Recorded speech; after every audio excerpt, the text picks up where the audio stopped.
10 నిమిషాలు వాక్యాన్ని ధ్యానించడానికి మనం ఇష్టపడదాం. మరి చదువుకున్నటువంటి వాక్య భాగం నుండి కొన్ని ఆధ్యాత్మికమైన సత్యాలు మీకు నేను వివరంగా తెలియపరచడానికి ఇష్టపడుతూ ఉన్నాను. యోహాను సువార్త 11వ అధ్యాయం 17వ వచనం నుండి 22వ వచనం వరకున్న భాగాన్ని మీరు చదువుటలో మీ వినికిడిలో వినిపించి ఉండవచ్చు. అయితే మూలవాక్యాన్ని చదువుకొని మనం ముందుకు వెళ్ళడానికి ప్రయత్నం చేద్దాం. 21వ వచనాన్ని మూలవాక్యంగా చదువుకుందాం. మార్త యేసుతో, ప్రభువా, నీవుక్కడ ఉండిన ఎడల నా సహోదరుడు చావకుండును. చాలండి. పరిశుద్ధాత్మ దేవుని నడిపింపు కొరకు మనము ప్రార్థనాపూర్వకంగా వాక్య ధ్యానంలోకి వెళ్ళడానికి ప్రయత్నం చేద్దాం. మరి దేవుడమ్మ గారు మరి వాక్య పరిచర్య కొరకు బలంగా ప్రార్థన చేశారు. ఇప్పుడు దేవుడు తన యొక్క ఆత్మ ద్వారా మనల్ని నడిపించబోతూ ఉంటుండగా వినగలిగే చెవులు, గ్రహించే మనస్సు పరిశుద్ధుడైన దేవుడు మనందరికీ అనుగ్రహించాలని నేనైతే మనస్ఫూర్తిగా కోరుకుంటూ వాక్య భాగాన్ని ప్రారంభిస్తున్నాను. యోహాను సువార్త 11వ అధ్యాయంలో ఒక అద్భుతమైన సన్నివేశాన్ని మనం చూడగలం. మనందరికీ బాగా తెలుసు ఈ యొక్క సన్నివేశం ఏమిటి అనగా, ఈ యొక్క మార్త, మరియా, లాజరు అనే ఒక చిన్న కుటుంబం జీవితంలో దేవుడు చేసిన ఒక అద్భుత కార్యాన్ని మనం చూడగలం. ఇది మీకు చాలా సుపరిచితమైన వాక్య భాగమే. మరి చనిపోయిన లాజరు విషయంలో యేసు ప్రభువు వారు ఒక అద్భుతాన్ని చేశారు. ఆ యొక్క సమాచారం అందినప్పుడు 2 దినములు ఆయన ఆలస్యం చేశాడు. ఆయన వచ్చేటప్పటికి 4వ దినం అయిపోయింది. కాబట్టి లాజరు చనిపోయి సమాధి చేయబడి 4వ దినమైన తరువాత యేసు ప్రభువు వారు చనిపోయిన లాజరును తిరిగి లేపినట్లుగా మనము పరిశుద్ధ గ్రంథంలో చూడగలం. అయితే నా సందేశం అది కాదు, నా యొక్క వాక్య భాగం అది అయినప్పటికీ కూడా నా అంశము వేరేగా ఉంది. నేను చెప్పబోయే సందేశం కూడా వేరేగా ఉంది. అందుకే 21వ వచనాన్ని మనము మూలవాక్యంగా చదువుకున్నాం. ఎప్పుడైతే యేసు ప్రభువు వారు సమాచారం అందుకొని ఆయన చనిపోయిన లాజరు ఇంటికి వస్తూ ఉన్నప్పుడు ఎదుర్కొందనమాట. ఎవరు అనగా లాజరు సహోదరి అనబడిన మార్త ఎదుర్కొని వెంటనే యేసు ప్రభువు వారితో ఏమంటుంది అనగా 21వ వచనంలో, అయ్యా ప్రభువా. ప్రభువా అనేది మనం నార్మల్గా చదువుతున్నాము, కానీ అది చాలా ఎంఫసైజ్ చేస్తూ, అంటే నొక్కి చెప్పాలి, చాలా గంభీరంగా చెప్పాలి. ఆమె ఆవేదనతో కూడిన పదం అది, పిలుపది. అప్పటికి తన తమ్ముడు చనిపోయాడు అన్న దుఃఖంలో ఉన్నటువంటి ఒక సహోదరి ఆవేదనతో కూడినటువంటి ఒక భాషా పదం అది. ఏమిటంటుంది అనగా, యేసు ప్రభువు వారు వస్తూ ఉన్నప్పుడే ప్రభువా అని గట్టిగా పిలిచినట్లుగా మనం అది అర్థం చేసుకోవాలి. ఓ లార్డ్ అని పిలిచినట్లుగా మనం అర్థం చేసుకోవాలి. ప్రభువా అని సంబోధించి ఆయనతో ఒక మాట అనింది. ఏమనింది అనగా, నీవు ఇక్కడ ఉండిన ఎడల నా సహోదరుడు చావకుండునయ్యా అనేటువంటి విషయాన్ని యేసు ప్రభువు వారికి తెలియపరిచింది. గడిచిన శుక్రవారం నాడు ఆలస్యంలో ఉన్న ఆధ్యాత్మిక అనుభవాల గురించి మనం ధ్యానించాం. అందులో 7 అనుభవాలు మీకు నేను తెలియపరిచాను. ఇక్కడ మార్తాను మనం ఆ రోజున హైలైట్ చేశాం. మార్తా ఇదే విషయాన్ని చెప్పినప్పుడు ఆమె యొక్క ఆవేదన ఈ యొక్క పదంలో కనిపించింది. ఆమె యొక్క అవివేకం కూడా ఈ పదంలో కనిపించింది. ఈ పదంలోనే ఆమె యొక్క అవిశ్వాసం కూడా కనిపించింది అని మనం ధ్యానించాం. ఆలస్యం వెనకాల 3 అద్భుతాలు ఉంటాయని కూడా చెప్పాను. 1 ఆనందం ఉంటుంది, ఆశ్చర్యం ఉంటుంది, అద్భుతం జరుగుతుంది అని కూడా మీకు నేను తెలియపరిచాను. అయితే ఈ సందేశం కాదు నేను మీతో పంచుకుంటుంది. ఇక్కడ మార్త అన్నటువంటి ఆ యొక్క లాజర్ సహోదరి సంబోధించిన పదం చాలా అద్భుతమైన మాటది, చాలా యూనిక్ వర్డ్. అంత ధైర్యంగా యేసు ప్రభుతో నిందిస్తూ మాట్లాడుతుంది. కొంచెం ఆలోచన చేస్తే, మేము కౌరు పంపగానే నువ్వు వెంటనే వచ్చి ఉంటే కనుక నా సహోదరుడికి ఈ గతి పట్టేది కాదు. వాడు సజీవుడే ఉండునేమో, చావకుండునేమో, వాడిని సమాధి చేయకుండా ఉండునేమో. కానీ నువ్వు ఆలస్యం చేయడం వలన, నీ రాక ఆలస్యం అవడం వలన ఇప్పుడు వాడు చనిపోయిన వాడై సమాధి చేయబడ్డాడు అన్న ఒక ఆవేదన, ఒక బాధతో కూడిన ఆ యొక్క సమాచారాన్ని యేసు ప్రభువు వారికి అందిస్తూ, నువ్వు ఆలస్యం చేశావు అన్నటువంటి విషయాన్ని యేసు ప్రభువు వారికి నిందగా వేస్తుంది మార్త. మార్త అనేటువంటి పదానికి అర్థం ఏమిటి అనగా, గృహ యజమానురాలు అని అర్థమండి. ఆ ఇంటికి పెద్ద దిక్కు మార్తాయే. మార్త తరువాతే మరియా, ఆ తరువాత లాజరు. కాబట్టి చిన్నోడు లాజరు ఇంటికి మధ్యలో ఉన్నది మరియమ్మ, ఇంటికి పెద్ద మార్త. అందుకని యేసు ప్రభు వారు వారి ఇంటికి వచ్చినప్పుడు అతిథి మర్యాద చేతిలో ఎవరు నిమగ్నమైపోయారు? మార్త నిమగ్నమైపోయింది. మార్త, మార్త, నువ్వు ఎందుకు అనేకమైన పనుల భారం పెట్టుకుంటున్నావు?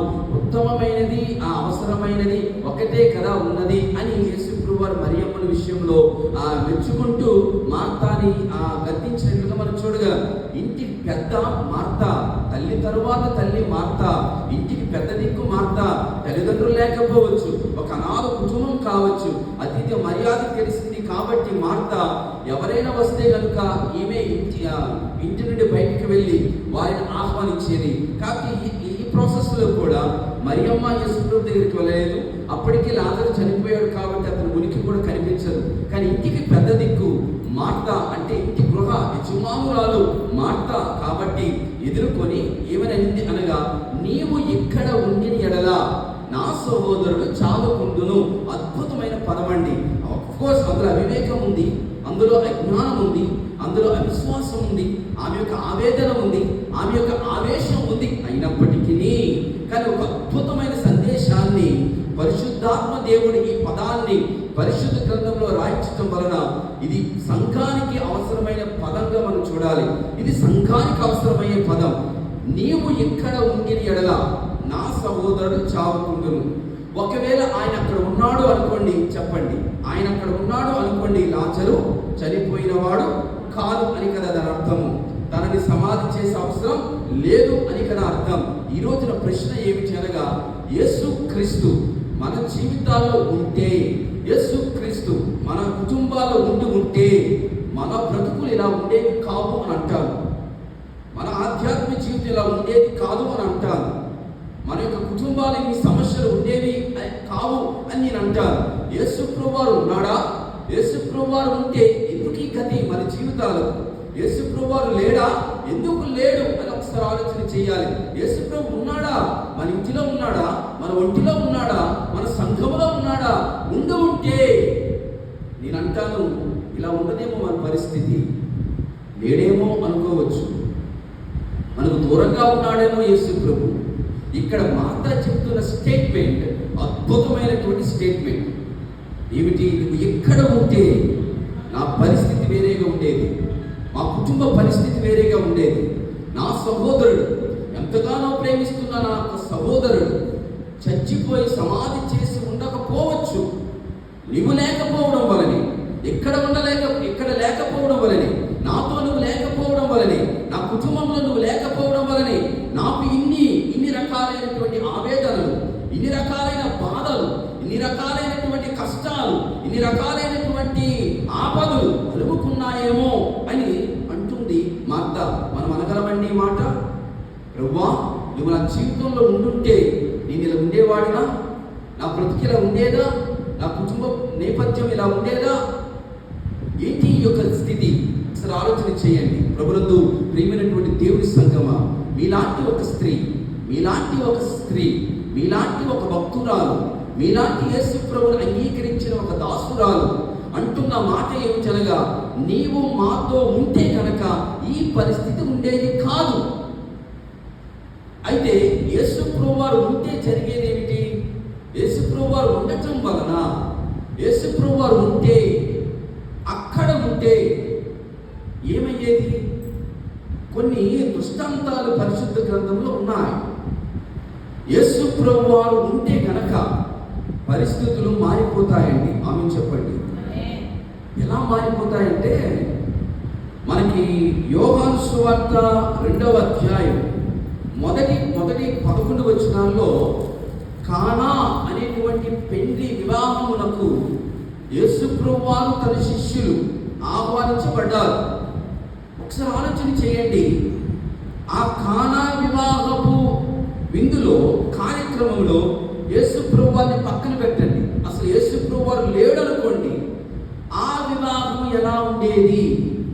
ద్రాక్షరసం అయిపోయింది, కొరత వచ్చింది, అవమానమే కదండి.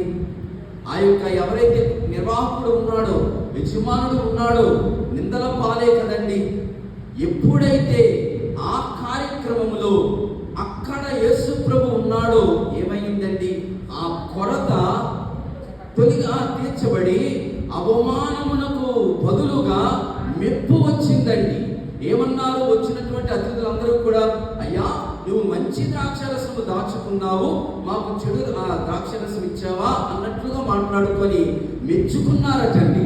అంటే యేసు ప్రభు అక్కడ ఉండటం వలన ఆ కానా అనేటువంటి పెళ్లి వివాహ కార్యక్రమంలో అవమానములకు బదులుగా మెప్పు కలిగింది. ఈరోజు మన జీవితాల్లో కూడా యేసు ప్రభు ఉండాలి. యేసు ప్రభు లేకుండా మనం బ్రతకకూడదు కూడా. యేసు ప్రభు ఉండాలని ప్రార్థించాలి. యేసయ్యతో మనం బ్రతకాలని ప్రార్థించాలి. యోహాను సువార్త 15వ అధ్యాయం ప్రకారం, నాతో మీరు ఎవరైతే అంటికట్టి ఉంటారో వారే బహుగా ఫలిస్తారు, కానీ నాకు వేరుగా ఉండి మీరు ఏమీ చేయలేరు. ఆయనకు దూరంగా ఉండి మీరు ఏది చేసినా కూడా అవమానమే, నిందలే, ఆపదలే, నష్టాలే, కష్టాలే, అపజయాలే. దేవునికి దూరంగా ఉండి, మన ప్రభుకి మనం దూరంగా ఉండి మనం ఏది చేసినా కూడా కొన్ని మార్లు సక్సెస్ కాదు. అందుకని ఇక్కడ వాక్యం చెబుతుంది కదా, నీవు ఉండిని ఎడల ఈ పరిస్థితి ఉండదయ్యా అని. అవును, కానా అనే పెళ్లి విందులో యేసు ప్రభు ఉండటం వలన వారి కొరత తీర్చబడింది, వారికి అవమానములకు బదులుగా మెప్పు వచ్చింది. రెండవది, మత్తయి సువార్త 9వ అధ్యాయం 23 నుండి 26 వచనాలు కనుక చదివితే, యేసు ప్రభువు అక్కడ ఉండటం వలన, ఎక్కడ ఉండడం వలన, సమాజ మందిరపు అధికారి అని పిలువబడిన యాయీరు ఇంటిలో యేసు ప్రభువు ఉండటం వలన చనిపోయినటువంటి యాయీరు కుమార్తె తిరిగి లేచిందండి.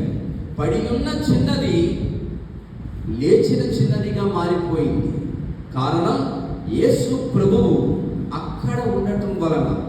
మన కార్యక్రమాలలో యేసు ప్రభు ఉండాలి. ఆమె చెప్పండి. మన ఇంటిలో యేసు ప్రభు ఉండాలి. కార్యక్రమాల్లో ఎందుకు యేసు ప్రభు ఉండాలంటే, కొరతలు వచ్చినప్పుడు, లోటులు వచ్చినప్పుడు, లోపాలు వస్తున్నప్పుడు ఆయనే సవరించి ఘనత వైపు నడిపిస్తాడండి. అందుకే మనం ఏ కార్యక్రమం తలపెట్టినా కూడా ప్రార్థనతోనే ప్రారంభించాలి. ఏమని ప్రార్థన చేయాలి? వినండి. ఏమని చేయాలి అంటే, నువ్వు ఉండి నడిపించయ్యా అని ప్రార్థన చేయాలి. అంతేగాని నేను ఇలా చేయాలి, అలా చేయాలి, నా ఇష్టం జరగాలి అంటే కొన్నిసార్లు అది దేవుని చిత్తం కాకపోతే కొన్ని జరగవండి. అందుకే దేవా, నీవు నా కార్యక్రమంలో, నా ఇంటి కార్యక్రమంలో, నా యొక్క పనుల్లో నువ్వు నాకు తోడుగా ఉండండి, నన్ను నడిపించండి అనాలి. అందుకే భక్తుడు తన కీర్తనలో ఒక మాట రాస్తూ ఉన్నాడు. ఏమని రాస్తూ ఉన్నాడు? నీ భారము యెహోవా మీద మోపము అంటూ, ఇంకో దగ్గర ఏమన్నాడు? నీ పనుల భారం యెహోవా మీద మోపము, అప్పుడు నువ్వు చేయనిదంతయు. ఆమేన్. నీ భారం యెహోవా మీద మోపము, ఆయనే నిన్ను ఆదుకొను అని ఒక చోట ఉంటే, నీ పనుల భారం యెహోవా మీద మోపము, అప్పుడు నీవు చేరినంతయు కూడా సఫలమవుతుంది. ఎందుకంటే ఆయన అక్కడ ఉంటాడు కాబట్టి.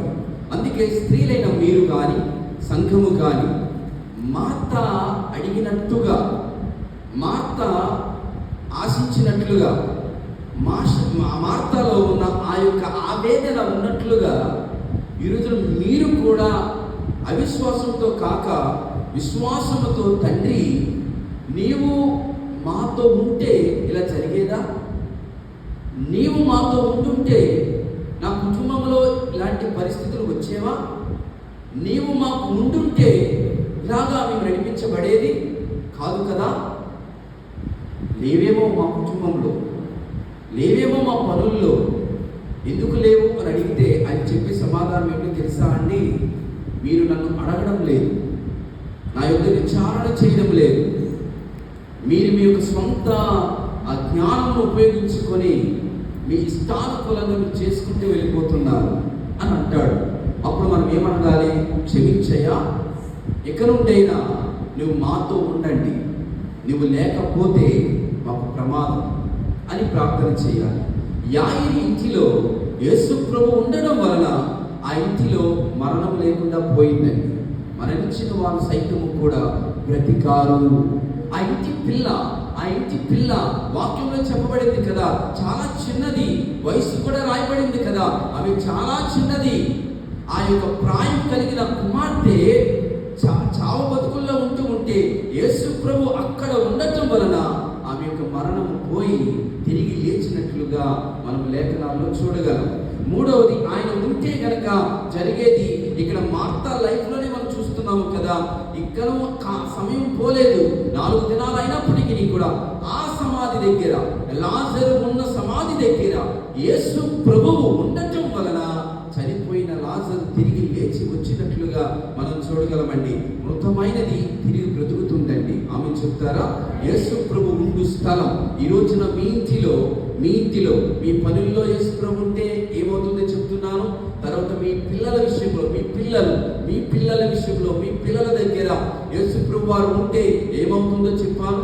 మూడవది, మీ ఇంటిలో మృతమైనది ఏదైనా ఉంటే గనక యేసు ప్రభు అడుగు పెట్టగానే మృతమైనది, నిర్జీవమైనది, చీకటి మీ ఇంటి నుండి బయటికి పారిపోతుంది. అందుకనే అంటూ ఉన్నాడు యాయిరు కుమార్తె ఆ విషయంలో, మీరందరూ పోండి, గెట్ అవుట్. ఏడ్చేవారులారా, రోధించేవారులారా, పిల్లలకు ఊదువారులారా, చావు కౌరును ప్రకటించేవారులారా, లోక సంబంధమైన దుఃఖముతో మునిగిపోయిన వారులారా, చీకటి సంబంధులారా, మరణానికి పాత్రులైన వారులారా, నరక పాత్రులారా, ఇక్కడ నుండి వెళ్ళిపోయి నాకు స్థలం ఇవి అన్నాడు.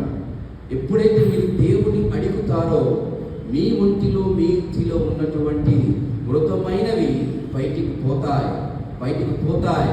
యేసు ప్రభువు మనలోకి రావడానికి ముందు మనలో ఉన్న జీవాన్ని తొలగించి అప్పుడు ఆయన మనలో ప్రవేశిస్తాడండి. ఆమె చెప్తారా, ఆ జీవం ఉన్న దగ్గర, మరణం ఉన్న దగ్గర యేసు ప్రభువు ఉండరు. 4వది చెప్తాను, జాగ్రత్తగా వినండి. యోహాను సువార్త 21వ అధ్యాయం మొదటి 11 వచనాలు చదివినప్పుడు, అప్పటి వరకు కూడా శిష్యులు చేపలు పట్టినప్పుడు వారికి ఆ యొక్క చేపలు వారికి ఆ వలలో చిక్కలేదు. కానీ ఎప్పుడైతే యేసు ప్రభువు వారితో ఉన్నాడో, పునరుత్థానపు శక్తితో ఆయన ఉన్నాడు, మహిమతో ఆయన ఉన్నాడు, వారి వలలోనికి 153 రకాల చేపలు, చాలా పెద్ద చేపలు, వలలు పిగిలిపోయేంత బలమైన చేపలు పట్టినట్లుగా మనం చూస్తాం. ఇక్కడ కూడా అంతేనండి. ఈ యొక్క కోణం వేరండి. నువ్వు పట్టిందల్లా బంగారం అవ్వాలి అంటే జాగ్రత్తగా వినాలి. యేసు ప్రభు నీకు తోడుగా ఉండాలి, యేసు ప్రభు నీతో ఉండాలి. నీవు ఎందులోనైతే అపజయ పాలవుతున్నావో అందులోనే నువ్వు సమృద్ధిని పొందుకోవాలి అంటే యేసు ప్రభు నీకు తోడుగా ఉండాలి. ఇస్సాకు ఆ కాలమందు విత్తనం వేసిన వాడై 100 ఫలాన్ని పొందుకున్నాడు అని ఐగుప్తులో కరువు కాలం వచ్చినప్పుడు, ఆ యొక్క ఉంటున్నటువంటి స్థలంలో ఆ యొక్క ఇస్సాకు కరువు కాలంలో ఉన్నప్పుడు దేవుని యొక్క తోడు సన్నిధి ఆ యొక్క ఇస్సాకుకు కలిగినప్పుడు 100 ఫలాన్ని పొందుకున్నట్లుగా లేఖనాలు మనకి సాక్షాత్తంగా కనిపిస్తూ ఉన్నాయి. కాబట్టి మనము చేయని దాంట్లో, మనము చేసే ఉద్యోగాలలో, మనము వ్యాపారాలలో అభివృద్ధి చెందాలి అంటే వాక్యం చెబుతుంది కదా అండి, యేసు ప్రభు మనకు తోడుగా ఉండాలి. యేసు ప్రభు ఉంటే గనక పరిస్థితులు అద్భుతంగా కనిపిస్తాయి. 5వదిగా వెళ్దాం. ఎందుకు మార్తమ్మ ఈ విషయాన్ని అనింది అంటే, మార్త అనుభవంతో కూడిన మాటలు ఇవి.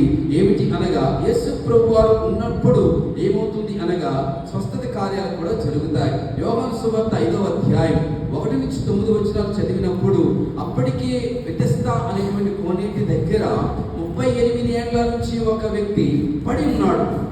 ఎప్పుడైతే యేసు ప్రభు అక్కడ ఉన్నాడో ఈ 38 ఏళ్ల నుంచి వ్యాధితో బాధపడుతున్న వానికి విడుదల కలిగింది, స్వస్థత వచ్చింది. కారణం యేసు ప్రభు అక్కడ ఉండడం వలన. ఇక్కడ ఈ కోణం ఏమిటనగా, నీ అనారోగ్యం, నీ వ్యాధి, నీ సంకటము, నీ బాధలలో నీకు నెమ్మది, నీ వ్యాధులలో ఆరోగ్యము కలగాలి అంటే జాగ్రత్త సుమి, యేసు ప్రభు అక్కడ ఉండాలి. నీతో యేసు ప్రభు ఉండాలి. నీవు హాస్పిటల్లో ఉన్నప్పుడు నీ పక్కన నర్సు ఉండొచ్చు గాక, హాస్పిటల్లో అడ్మిట్ అయినప్పుడు డాక్టర్స్ యొక్క పర్యవేక్షణ ఉండొచ్చు గాక, నీ పూర్తి నమ్మకం డాక్టర్ల మీదనో లేకపోతే అది సర్వ్ చేస్తున్నటువంటి నర్సింగ్ చేస్తున్నటువంటి నర్సు మీద ఉంటే కనుక నీకు స్వస్థత రాదు. కానీ అదృశ్య రూపి అయినటువంటి యేసు ప్రభు నీ పక్కన ఉంటే కనుక నీ జీవితంలో స్వస్థత కార్యము చూడగలవు. అందుకనే మనతో ఎవరు ఉండాలి అనగా యేసు ప్రభు ఉండాలి. ఆరవది ఏమిటి అనగా లోక సువార్త 8వ అధ్యాయం 22 నుంచి 24 వచనాలు చదివినప్పుడు అక్కడ దోణిలో శిష్యులు ఉంటారు. ఆ యొక్క సముద్రం మీద అలజడి వస్తుంది, తుఫాను చెలరేగుతుంది, గందరగోళం వస్తుంది. వచ్చినప్పుడు అక్కడ యేసు ప్రభు వారు ఏమై అన్నారు అనగా పడవలో ఉన్నారు. ఆయన కొంచెం నిద్రిస్తున్నారు, కానీ పడవలో ఉన్నాడు. కానీ శిష్యులు గందరగోళం అయిపోతున్నారు, ఆవేదన చెందుతున్నారు. ప్రాణ అపాయము నిమిత్తమై కేకలు వేయడం వారు మొదలుపెట్టారు.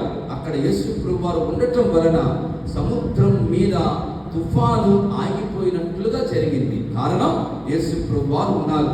నీ జీవితం వాడైతే సముద్రం, ఈ లోకమైతే నీ వాడ అనే జీవితంలో క్రీస్తు ఉన్నప్పుడు లోకం అనేటువంటి సముద్రములో అనేకమైన తుఫానులు అనబడిన శ్రమలు, బాధలు, కష్టాలు నిన్ను కదపాలని, నిన్ను ముంచేయాలని, నిన్ను ఇబ్బంది పెట్టాలని చూస్తున్నప్పుడు నీ నావా అనబడిన నీ జీవితంలో యేసు ప్రభు ఉంటే కనుక ఆ యొక్క లోకంలో వచ్చినటువంటి శ్రమలన్నీ కూడా ఆగిపోతాయి, కష్టాలు ఆగుతాయి. నిన్ను ముంచేవి, నిన్ను నాశనం చేసేవి, నిన్ను పతనానికి తీసుకుని వెళ్ళేవి అన్నీ కూడా యేసు ప్రభు వారి ఒక్క మాటతో గద్దించగలడు. అలాగే చెప్తారా? కాబట్టి ఎన్ని విషయాలు మనం చూడగలిగాం? 6 విషయాలు చూడగలిగాం. 7వ విషయం ఏమిటనగా యేసు ప్రభు వారు ఉండటం వలన యోహాను సువార్త 6వ అధ్యాయం మొదటి 14 వచనాలు చదివితే ఆకలితో ఉన్న వారి యొక్క ఆకలి యేసు ప్రభు వారు తీర్చాడు. 5,000 మందికి పైగా ఉన్నటువంటి జనాంగానికి కేవలం 5 రొట్టెలు 2 చేపలతో 5,000 మంది పురుషులు కంటే ఎక్కువ ప్రజలకి ఆయన ఆకలి తీర్చి ఇంకా 12 కంపలు మిగిలేటట్లుగా ఆయన ఆశీర్వదించాడు. కారణం ఆయన ఆ స్థలంలో ఉండటం. ఒకసారి ఆలోచించండి, ఎన్ని విషయాలు మీకు చెప్పాను? 7 విషయాలు చెప్పాను. మొదటి విషయం ఏమనుకున్నాం? కానా అనే పెళ్లి విద్య అనుకున్నాం. ఊహించండి, అక్కడ యేసు ప్రభు వారు లేకపోతే ఏమవుతుంది చెప్పాలి? కొరతగానే ఉండిపోతుంది, అవమానమే. పెళ్లికి వచ్చిన వాళ్ళు అందరూ కూడా తిట్టడమే, ఏం పెట్టాడో భోజనాలు అనడమే, అవమానాలే. 2వ సంఘటన, యాయిరు కుమార్తె స్థలంలో యేసు ప్రభు వారు ఉండటం వలన ఆమె చనిపోతున్నది, తిరిగి లేచి. ఓకే, ఒక్కసారి ఆలోచించండి, యేసు ప్రభు వారు అక్కడ లేరు అంటే యాయిరు కుమార్తె చనిపోయిందని సమాధి చేసి పూజ చేసేవారు, అవునా కాదా? ఆ ఇంటిలో దుఃఖం ఉండేదా కాదా? తన బిడ్డ, తన కూతురు తన ఇంటి యొక్క గారాలు పట్టే చనిపోయింది అన్న ఆవేదన యాయిరు కుటుంబం అంతటికీ కూడా వారు బతికినంత కాలము కూడా ఆ దుఃఖముతోనే ఉండేవారు. కానీ యేసు ప్రభు అక్కడ ఉండటం వలన జీవితాంతం అనుభవించవలసిన దుఃఖాన్ని తొలగించి సంతోషాన్ని ఇచ్చాడు. 3వ సంగతిని ఏం చెప్పుకున్నామండి? ఆ లాజరు చనిపోయాడు. యేసు ప్రభు వారు వెళ్ళి అక్కడ ఉండకపోతే లాజరు తిరిగి లేచేవాడు కాదు. పునరుత్థానం యొక్క శక్తి మనెవరికి అర్థమయ్యేది కాదు. 4వది, అక్కడ యేసు ప్రభు వారి శిష్యులతో పునరుత్థాన శక్తి, మహిమ శరీరాన్ని దాల్చిన యేసు ప్రభు శిష్యులతో ఉండకపోతే వారి నిరాశతో కృంగిపోయేవారు, వారి యొక్క ఉపాధిలో నష్టం వచ్చేది, కుటుంబం ఆ రోజున ఆకలితో ఉండేవారు. వారి రెక్కాడితే కానీ డొక్కాడిన పరిస్థితి, వారి వృత్తి పని చేసుకోవడానికి తిరిగి వెళ్ళిపోయారు. అయినా కూడా యేసు ప్రభు వారికి దూరం అవ్వలేదు, కానీ వారి దగ్గర ఉండటం వలన తిరిగి వారు రెండంతల ఆనందాన్ని, సమృద్ధిని వారు పొందుకున్నారు. 5వది ఏమనుకున్నామండి? 5వది ఏమని చెప్పాను నేను?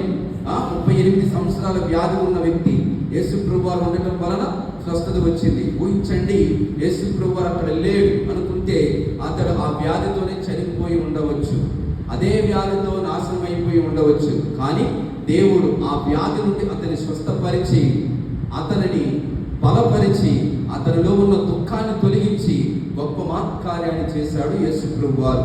6వది ఏమిటి అనగా, ఒకవేళ యేసు ప్రభు వారు నావలో ఉండకపోతే, వాడలో ఉండకపోతే చనిపోయి ఉండవచ్చేమో కదా, వారి సముద్రంలో మునిగిపోయి ఉండవచ్చేమో కదా, అపోస్తలులు ఉండకపోవచ్చేమో కదా, అపోస్తలుల జాబితాలో ఆ పేతురు, యోహాను, యాకోబులు ఉండకపోవచ్చేమో కదా. కానీ దేవుడు ఆ గద్దింపుతో వారితో యేసు ప్రభు ఉండటం వలన వారి ప్రాణాలు రక్షింపబడ్డాయి. ఈరోజు అపోస్తలుల జాబితాలో శిష్యుల పేర్లు సజీవంగా ఉన్నాయి. 7వది ఏమిటి అనగా, ఒకవేళ యేసు ప్రభు ఆ స్థలంలో నా పని అయిపోయింది, నేను వాక్యం చెప్పేశాను, 3 దినాల నుంచి కూర్చున్నారు, వాళ్ళు చస్తారులే అని చెప్పి ఒకవేళ అక్కడ ఉండకుండా వెళ్ళిపోయాడు అనుకోండి, వారి ఆకలి తీర్చబడేదా? వారి సంతృప్తి చెందేవారా? శారీరక ఆహారం కొరకు వచ్చిన వారు ఏం చేస్తారు? యేసు ప్రభు వారిని నిందించి వెళ్ళిపోయేవారు కదా. శారీరక సుఖాల కోసం వచ్చిన వారు యేసు ప్రభు వారిని చెప్పిన సత్యాలు వినకుండా అపార్థం చేసుకుని వెళ్ళిపోవచ్చేమో కదా. జాగ్రత్త సుమి. యేసుక్రీస్తు ప్రభు వారు ఎందుకు 5,000 మంది ఆకలి తీర్చాడు అంటే, అంతకంటే ఎక్కువ మంది ఆకలి తీర్చాడంటే జాగ్రత్తగా వినాలి. ఆయన శారీరక జీవితం మీద ఫోకస్ చేయడం కాదు, వారికి ఇంకా యేసు ప్రభు వారు చెప్పిన సత్యాలు అర్థం కాలేదు. అందుకని ఆయన ఏం చేశాడు అనగా, ఆకలి తీర్చడంతో పాటు 12 కంపలు మిగిలేటట్టుగా చేశాడు. కారణం, ఇలాగైనా వారు దేవుని మహిమను తెలుసుకుంటారని, ఇలాగని కార్యము ద్వారా, ఈ సూచక క్రియ ద్వారా దేవుని రాజ్యం గురించిన సందేశాలు అర్థమవుతాయని వారి శారీరక ఆహారాన్ని తీర్చాడే కానీ అలా తీరుస్తాడు యేసు ప్రభు అని కాదు. ఆ శారీరక కూడు కోసం కాదు యేసు ప్రభు మన కోసం ఈ లోకానికి వచ్చింది. ఆయన మహిమను బహిర్గతం చేయడానికి ఆనాటి ప్రజలకి ఆశ్చర్యకార్యాలు కావాలి, సూచక్రియలు కావాలి. కానా అనేటువంటి పెండ్లి విందులో అద్భుతం మొట్టమొదటి సూచక్రియ చేయటం వలన అనేకులు యేసు వైపు తిప్పబడ్డారు, అనేకులు దేవుని మహిమపరిచారు, అనేకులు యేసు ప్రభు యందు విశ్వాసం ఉంచారని లేఖనాలు మనకు సెలవిస్తూ ఉన్నాయి. అందుకు యేసు ప్రభు వారు సూచక్రియలు చేస్తాడనమాట. ఇక్కడ కూడా అలాగే జరిగింది. కేవలం వారు ఆకలి తీరిస్తే ప్రతిరోజు యేసు ప్రభు వారిని వెంబడించేవారేమో, కానీ అలా కాదయ్యా, 5 రొట్టెలే 2 చేపలు చాలా తక్కువ, కానీ మీరు 1000 మంది ఉన్నారు, చూడండి దేవుని మహిమను చూపిస్తానని చెప్పి ఇంకా 12 కంపలు మిగిల్చి ఆయన యొక్క మహిమను క్రియారూపకంగా, మాటతో కాదండి, క్రియల రూపకంగా యేసు ప్రభు వారు బహిర్గతం చేశారు. అప్పుడు వారు యేసు వైపు తిరిగారు, యేసుని వెంబడించినట్లుగా లేఖనాలు సాక్షాత్తుగా మన ముందు రుజువులై ఉన్నాయి. కాబట్టి ఇలాగున యేసు ప్రభు ఉండటం వలన మేలే, యేసు ప్రభు వారు ఉండటం వలన లాభమే. యేసు ప్రభు ఉండకపోతేనే నష్టం, యేసు ప్రభు వారు లేకపోతే ఇన్ని ప్రమాదాలు ఉన్నాయి. కాబట్టి ఒక స్త్రీగా, కుటుంబ గృహ నిర్వాహకురాలుగా, ఇంటి యజమానురాలుగా, ఇంటి పెద్దగా నువ్వు కోరుకోవాల్సింది ఏమిటనగా, తండ్రి నువ్వు నా ఇంటిలో ఉండండి, తండ్రి నాతో ఉండండి, తండ్రి నా పిల్లలతో ఉండండి, తండ్రి మా ఉద్యోగాల్లో ఉండండి. ఉన్నాయా లేదా ఉద్యోగాలు? 153 చేపలు ఏంటది? ఉద్యోగమే కదా. మా ఉద్యోగాల్లో ఉండండి తండ్రి, నా అనారోగ్యంలో ఉన్నప్పుడు నాతో ఉండండి తండ్రి, నా యొక్క జీవితంలో ఉండండి, ఈ నావలో ఉండండి, నా కుటుంబంలో ఉండండి తండ్రి, నన్ను పోషించే విషయంలో మీరు మాకు తోడుగా ఉండండి, నా కుటుంబాన్ని పోషించే విషయంలో మీరు మాకు తోడుగా ఉండండి. నువ్వు కనుక మా పోషణ విషయంలో మీరు మాకు ఉంటే సమృద్ధి. నా ఇంటిలో నూనె అయిపోదు, నా ఇంటిలో పిండి అయిపోదు, నా ఇంటిలో సమృద్ధి ఉంటుంది. నా ఇల్లు 5వ భాషలో చెప్తున్నాను, అన్నపూర్ణగా ఉండిపోతుంది. ఎల్లప్పుడూ నా ఇల్లు బెత్లెహేములా ఉండిపోతుంది.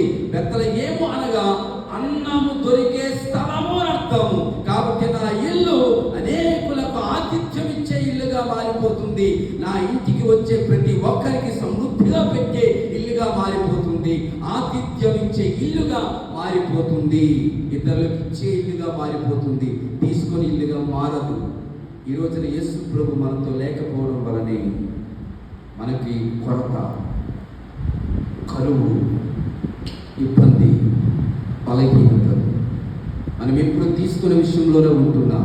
ఎప్పుడు మనం ఇచ్చే స్థాయిలోకి వెళ్తామండి, ఎప్పుడు మనము ఇచ్చే స్థాయిలోకి వెళ్తామండి.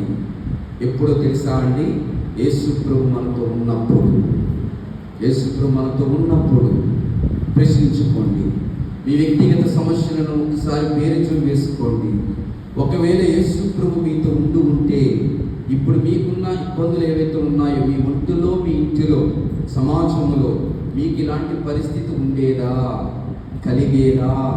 కలుగుతుందంటే కారణం యేసు ప్రభు మన దగ్గర లేడు. అందుకని మనం ఏం చేయాలి?